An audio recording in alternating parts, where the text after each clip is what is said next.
Hello students, welcome to lecture number 6 of leverage analysis. अब तक के लेक्चर में हम लोग ने देखा था कि वो हमें sales, variable cost, fixed cost, interest इन सब का डेटा प्रोवाइड करते थे और उसके बेसिस पे हम क्या करते थे, तो operating leverage, financial leverage, combined leverage ये सब कैलकुलेट करते थे। लेकिन सपोज अगर उन्होंने हमें ऑपरेटिंग लेवरेज, फाइनेंशियल लेवरेज और कंबाइंड लेवरेज ये सब कैलकुलेशन करके दिया और अगर हमें बोला कि सेल्स आप लोग कैलकुलेट करो, वेरिएबल कॉस्ट आप लोग कैलकुलेट करो, तो ऐसे सम्स को किस तरह से सॉल्व करना है आज के लेक्चर में हम लोग यही देखने वाले हैं। तो चलो स्टार्ट करते हैं आज का लेक्चर। ओके, सो स्टूडेंट्स देखो यहाँ पे क्वेश्चन में क्या बोला है, the following details of a limited for the year ended 31 March 2014 are furnished. Operating leverage दिया है 3:1, फाइनेंशियल लेवरेज दिया है 2:1, उसके बाद इंटरेस्ट चार्जेस पर एनम 20 लाख दिए, corporate tax 50%, variable cost as percentage of sales 60%। इसका मतलब अगर सेल 100% है तो वेरिएबल कॉस्ट रहेगा 60%। उन्होंने बोला prepare the income statement of the company. जो हम लोग sales minus variable cost is equal to contribution करते हैं वो होता है इनकम स्टेटमेंट। तो चलो हम लोग पहले इनकम स्टेटमेंट बना लेते हैं, उसके बाद कैलकुलेशंस करके जाएंगे और जिस तरह से अपने को अमाउंट मिलते जाएंगे उनको हम लोग उस इनकम स्टेटमेंट में फिट करते जाएंगे। तो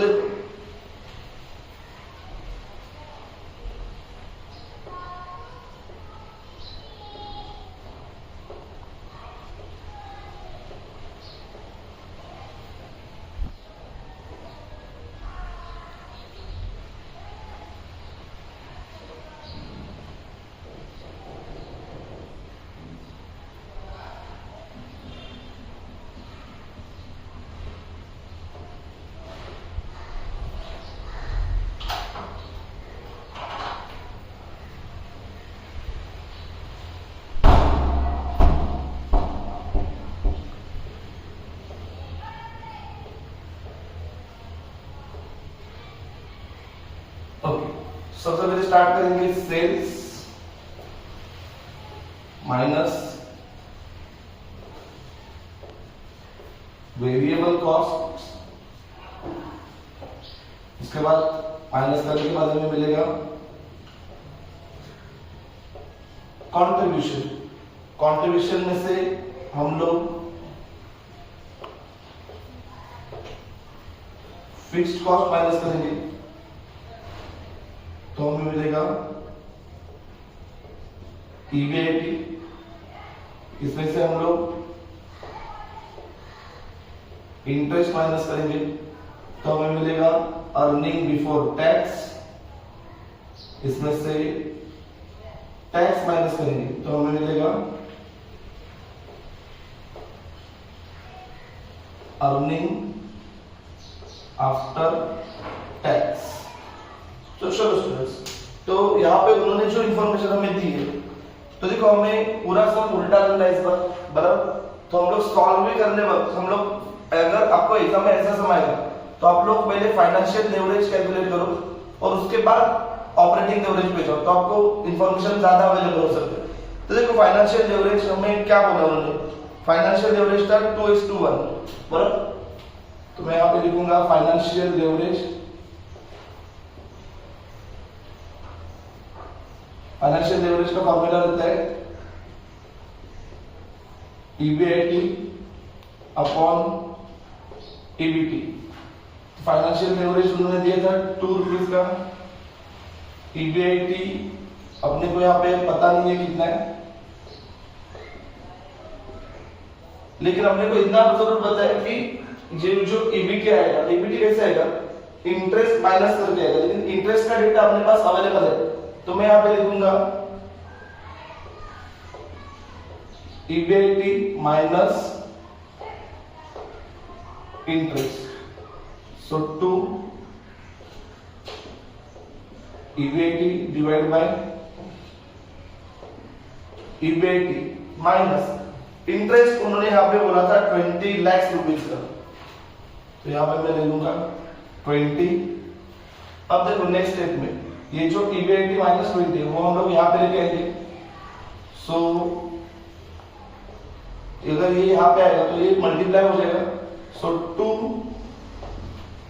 EBIT minus 40 is equal to EBIT, इस तरह से आएगा। सो ये 40 अगर मैं यहां पे लेके जा रहा हूं और ईबीआईटी यहां पे लेके आ रहा हूं, so 2 EBIT minus EBIT is equal to 40। So दो में से एक ईबीआईटी चला गया तो बचेगा एक सिंगल ईबीआईटी। सो ईबीआईटी का मेरा आंसर आया 40 लाख रुपीस का। तो यहां पे मैं लिखूंगा 40 लाख। चलो स्टूडेंट्स, हमें ईबीआईटी मिल गया बराबर।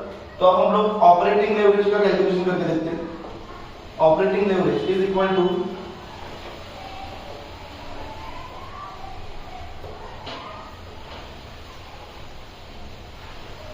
Contribution upon EBIT. अब देखो ऑपरेटिंग लेवरेज का लेवरेज कितना दिया था, 3 का दिया था। तो यहां पे मैं लिख लूंगा 3 इज इक्वल टू कंट्रीब्यूशन मुझे पता नहीं है कितना है, लेकिन ईबीआईटी मुझे पता है, हम लोग ने अभी जस्ट फाइंड आउट किया था। तो चलो ईबीआईटी था 40 लाख। सो यहां पे मैं लिखूंगा 40। सो नेक्स्ट स्टेप में यहां पे लिख रहा हूं, ये 40 यहां पे जाएगा तो मल्टीप्लाई हो जाएगा। So 40 multiplied by 3 is equal to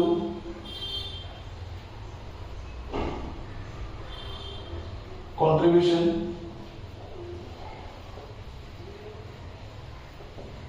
contribution is equal to 120। तो अपना टोटल कंट्रीब्यूशन आएगा 120। तो देखो मुझे फिक्स कॉस्ट कैलकुलेट करने की जरूरत नहीं, 120 और यहाँ पे 40 आ रहा था, तो इन दोनों के बीच का जो डिफरेंस है वो आएगा 80।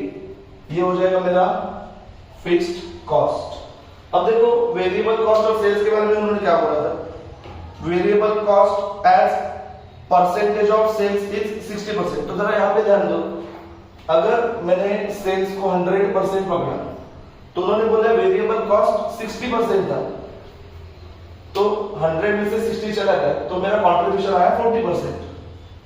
तो अगर 40% के लिए मेरे पास 120 का अमाउंट है तो क्रॉस मल्टीप्लाई करके मैं दोनों अमाउंट फाइंड आउट कर सकता हूं। तो चलो पहले सेल का अमाउंट फाइंड आउट कर लेते हैं। तो देखो 120 multiplied by 100 divide by 40। So 120 multiplied by 100 divide by 40, तो मेरा आंसर आ रहा है 300। और इन दोनों का डिफरेंस अगर मैं कैलकुलेट करूंगा तो वो आ जाएगा मेरा वेरिएबल कॉस्ट। तो चलो इस तरह से हमें अमाउंट्स हम लोग क्या कर रहे थे, फाइंड आउट कर रहे थे। उसके बाद इंटरेस्ट हमें उन्होंने क्वेश्चन में दिया हुआ था,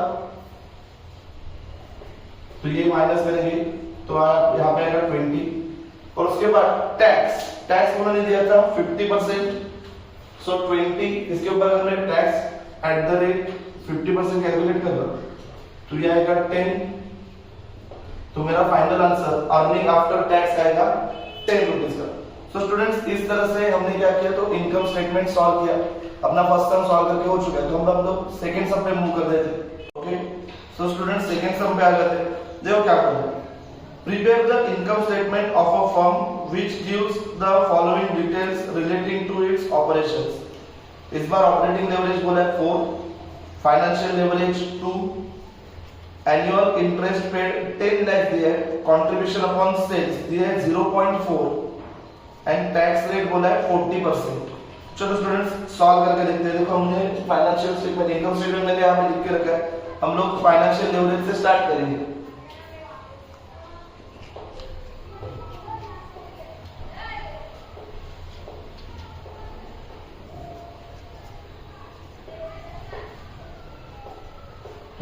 तो फाइनेंशियल लेवरेज इस बार इस सब में दिया था 2।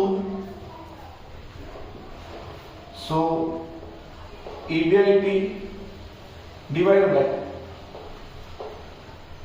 ईबीआईटी माइनस में यहां पे करूंगा इंटरेस्ट, क्योंकि हमें इंटरेस्ट दिया था। इंटरेस्ट कितना बोला था यहाँ पे 10 लाख का, तो यहाँ पे मैं पहले लिख के रख रहा हूं इंटरेस्ट 10 लाख। तो चलो 2 is equal to EBIT divide by EBIT minus 10। इसको यहां पे लेके आएंगे तो 2 से मल्टीप्लाई हो जाएगा,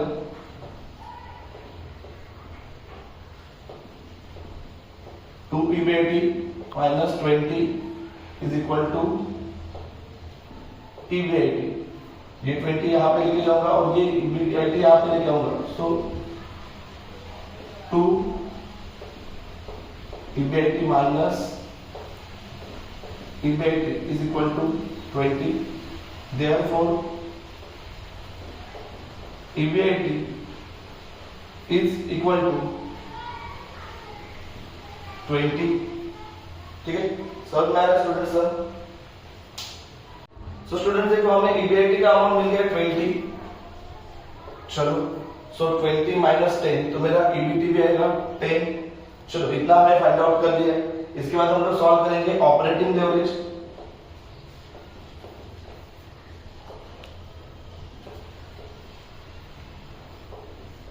contribution upon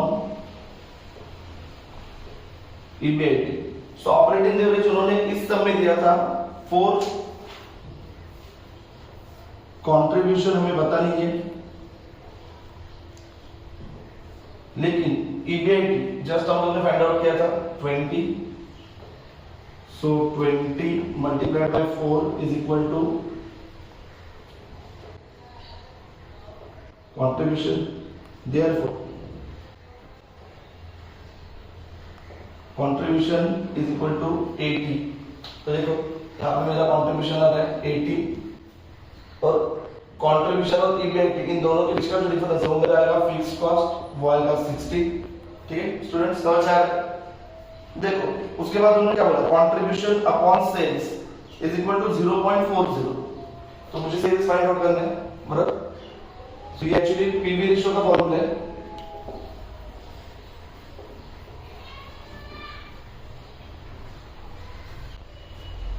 contribution upon sales.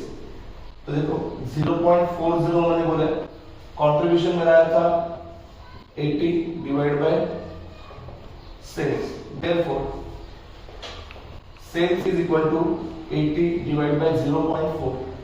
Therefore sales, तो देखो अगर मैं 80 को 0.4 से डिवाइड करता हूं तो मेरा आंसर आ रहा है 200। तो मेरा यहाँ पे सेल हो गया 200 का। सेल्स में से अगर इन दोनों का डिफरेंस देखोगे तो मेरा आ रहा है 120 का। ठीक है, तो चलो मेरा सेल्स मिल गया, variable cost, contribution, fixed cost, EBIT, interest, EBT भी मिल गया। और 10 में अगर मैं 50%, सॉरी यहाँ पे टैक्स रेट कितना बोला है, 40%। तो ये आएगा मेरा 4। सो अर्निंग आफ्टर टैक्स मेरा आ जाएगा 6। तो स्टूडेंट्स इस तरह से हमने आज दो अलग सम देखे जिसमें हमें उन्होंने लेवरेजेस दिए थे और हमें इनकम स्टेटमेंट कैलकुलेट करना था। तो इस तरह से अगर अपने को सम एग्जाम में आएगा तो किस तरह से कैलकुलेशन करना है स्टेप बाय स्टेप हमने सॉल्व करके देखा है। अगर आपको कुछ भी डाउट रहेगा तो कमेंट करके जरूर पूछा, और अगर वीडियो अच्छा लगे तो लाइक जरूर करना। Thank you.